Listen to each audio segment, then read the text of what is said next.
presented yesterday afternoon, and the topic it was a course to kind of introduce attendees to how the arts could be integrated into the management of MS.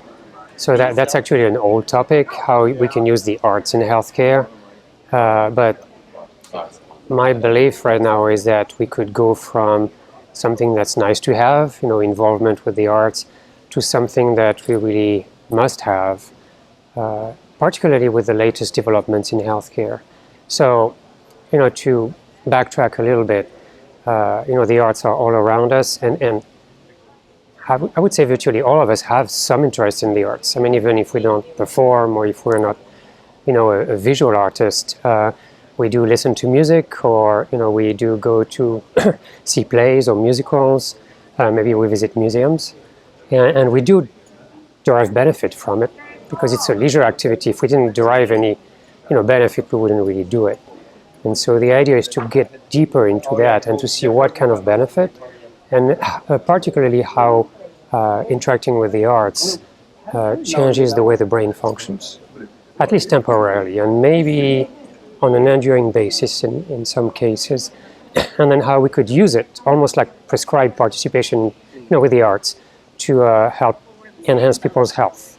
I mean, right now we don't have any evidence to suggest that, being involved with the arts would stop the disease process, for example. But, people with MS live with a lot of symptoms and a lot of emotional issues, quality of life issues. And right now we have few actually tools or interventions to help them deal with that on a daily basis.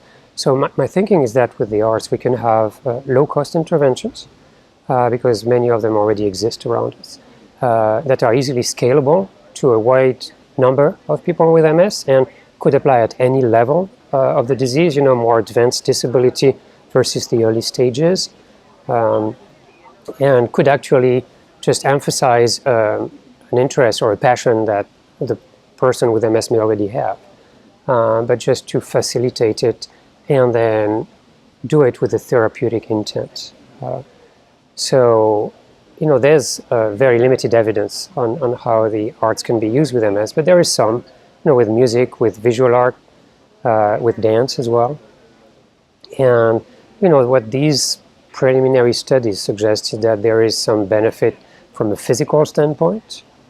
So, for example, if you talk about dance, then maybe with balance, maybe the way people walk, and with playing music, maybe with hand dexterity, for example, but also on the emotional aspects and quality of life, also the self-empowerment. Because if one gets involved with creative arts, you create, your own piece or your own music, and all of a sudden it's an empowerment, and doing this in spite of what the disease imposes on us can be quite liberating. At least that's what people attest to when they give a testimonial.